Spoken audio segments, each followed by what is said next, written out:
Hello दोस्तों, स्वागत है आपका आपके यूट्यूब चैनल सरकारी जॉब एंड जॉब पर। दोस्तों, आज हमारे साथ हमारे एक मित्र हैं। आज हम बात करेंगे यूपी पुलिस की 26,210 जो वैकेंसी आ रही है उसके बारे में बात करते हैं। तो आप बने रहिए हमारे चैनल पर और आज पूरी डिटेल बात करते हैं। हमें काफ़ी कमेंट आते हैं कि सर लंबाई कितनी चाहिए और उम्र कितनी होनी चाहिए। इस प्रकार से आज सभी के बारे में चर्चा करते हैं हम अपने मित्र के साथ, और इस बारे में आपके साथ चर्चा करने जा रहे हैं। जितने भी हमारे साथी हैं तो उनके बात करते हैं। तो सर आप ये बताइए, अपने बारे में थोड़ा परिचय दीजिए। मेरा नाम आरक्षी दीपक कुमार है और मैं 2016 में भर्ती हुआ था। जो भर्ती बोर्ड ने कहा है कि 15 तारीख में कंपनी आए अपना कंपनी टेंडर रखेंगी कि भर्ती बोर्ड किसी को टेंडर दे देगा। उसके बाद 15 तारीख के बाद ये भर्ती जो निविदाएँ पेश हो जाएंगी, जिस कंपनी को टेंडर मिल जाएगा तो वो कंपनी कब तक इस भर्ती को कराएगी।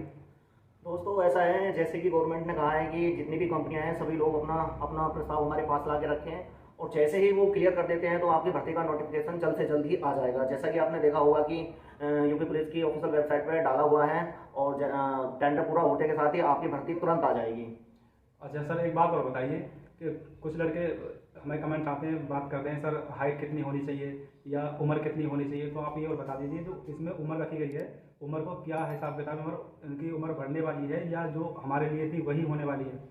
दोस्तों, हमारे टाइम पे तो 18 से 21 साल थी। अब क्या है, तो कोरोना को देखते हुए गवर्नमेंट ने 18 से 22 साल कर दिया है ओवरऑल। ये तो केवल जनरल कैंडिडेट के लिए होगी और जो ओबीसी एससी एसटी में आते हैं उनके लिए कुछ गवर्नमेंट छूट देती है।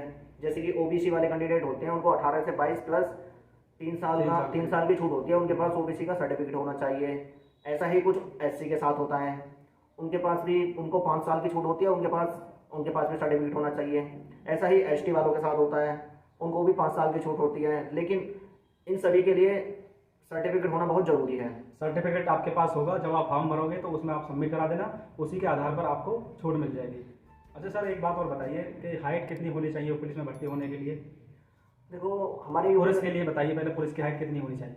हमारे यूपी में पुरुष की हाइट जो होती है वो 168 सेंटीमीटर होती है और महिलाओं के लिए? और महिलाओं के लिए जो हाइट होती है वो 165 सेंटीमीटर होती है। तो इस प्रकार से आपको हाइट को पता चल गया। ये हाइट बदलने वाली है क्या आगे के लिए, यही रहेगी? नहीं, ये हाइट तो बदलने वाली है ही नहीं। हाइट यूपी के अंदर यही हाइट होती है, इसमें कोई बदलाव होने वाला नहीं है।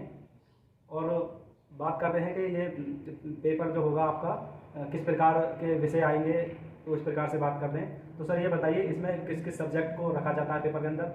देखो, जो आपका पेपर होगा, पेपर में क्या होता है, पेपर में एक तो आपका मैथमेटिक्स आता है जो कि अर्थमेटिक्स होता है सारा, और दूसरा नंबर 2 आपका जीके आती है और आपकी हिंदी भी आती है और आपकी रीजनिंग भी आती है।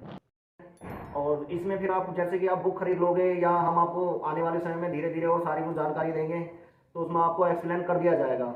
इसमें आपके 4 सब्जेक्ट आते हैं, जैसे कि आपका जीके हो गया। जीके में आपके पूरा इतिहास, भूगोल, आपके करंट अफेयर, ये सब उसी जीके के अंदर आते हैं।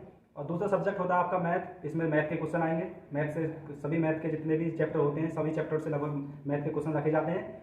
और तीसरा सब्जेक्ट होता है आपका रीजनिंग के भी सभी चैप्टर से लगभग एक एक क्वेश्चन रखा जाता है। और चौथा सब्जेक्ट होता है आपका हिंदी।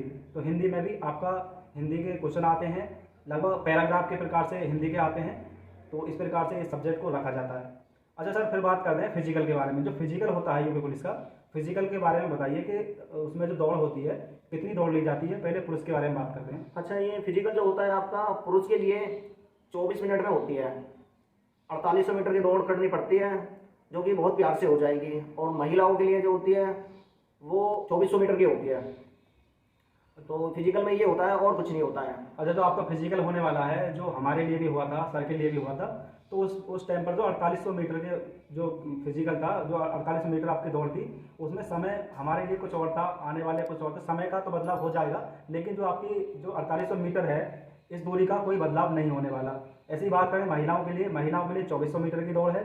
समय का बदलाव हो सकता है, आपके नोटिफिकेशन में वो आ जाएगा और हम अपने चैनल के माध्यम से आपको उसके बारे में जानकारी दे देंगे। तो सर एक बात और बताइए, जो अभ्यर्थी फार्म भरने के इच्छुक हैं, जो फार्म भरना चाहते हैं और जो इस भर्ती के लायक हैं, वो अपना फार्म भरना चाहते हैं, तो तैयारी किस प्रकार से की जाए, तैयारी के बारे में और बता दीजिए। तैयारी के लिए सबसे पहले आपको अपना एक टाइम टेबल सेट करना होगा कि मुझे ये नहीं है कि आप एक ही विषय को पढ़ते रहो। सभी के लिए आपको धीरे धीरे टाइम देना होगा। यानी कि 1 घंटे आप मैथ पढ़ते हो तो 1 घंटे आपको जीके पढ़नी पड़ेगी, 1 घंटे आपको रीजनिंग और 1 घंटे आपको हिंदी।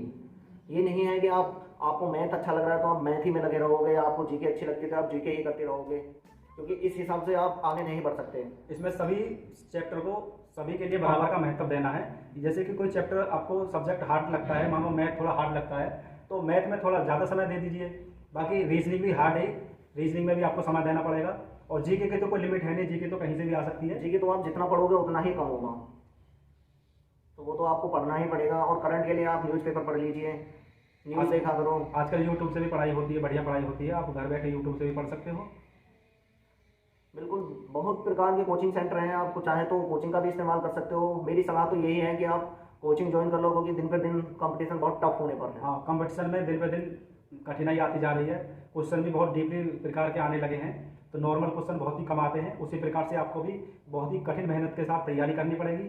और अब से पहले काफ़ी भर्ती हुई हैं, काफ़ी लोग भर्ती हो चुके हैं। ये आपके लिए जो मौका आने वाला है बहुत सुनहरा मौका है, गोल्डन चांस है आपके लिए। जो 26,000 वैकेंसी फिर से आ रही हैं, तो सर ये वैकेंसी आ रही है 26,210, तो इसमें सिर्फ यूपी पुलिस और फायरमैन के, सिविल पुलिस के लिए रखा गया है और फायरमैन के लिए इसमें वैकेंसी रखी गई है। इसमें पीएससी के लिए कोई वैकेंसी नहीं है। तो क्या इसमें संभावना है ये वैकेंसी बढ़ सकती है या इतनी वैकेंसी तो होने वाली है? नहीं, ये तो गवर्नमेंट के ऊपर डिपेंड करता है। अगर गवर्नमेंट चाहे तो 26 को 50 भी कर सकती है, और चाहे तो इसको 10,000 भी कर सकती है। लेकिन उन्होंने जो अपना नोटिफिकेशन में डाला है 26,210 तो डाल ही रखा है, तो इतने से तो कम करेंगे नहीं, इससे बढ़ा ही सकते हैं। बढ़ने की संभावना है, कम होने की संभावना बहुत कम है। ये तो गवर्नमेंट जैसा चाहे ऐसा कर सकती है। हो सकता है गवर्नमेंट इसको डबल कर दे, जैसे कि हमने देखा था कि इससे पहले एक भर्ती और हुई थी, उसमें भी 20,000 के आसपास की वैकेंसी आई थी, लेकिन फिर से नोटिफिकेशन जारी हुआ था तो उसमें डबल कर दी गई थी। तो इसी प्रकार से आपको पूरी जानकारी नोटिफिकेशन में मिल जाएगी। आप हमारे चैनल पर बने रहिए, चैनल को लाइक कर लीजिए और चैनल को सब्सक्राइब कर लीजिए और बेल आइकन को जरूर दबा दीजिए, ताकि आने वाली वीडियो हमारी आप तक पहुंच सके। तो और आपका कोई सवाल हो तो आप कमेंट में हमें सवाल कर सकते हैं। तो सर से इतना ही, मिलते हैं नेक्स्ट वीडियो में नेक्स्ट टॉपिक के साथ। Thank you.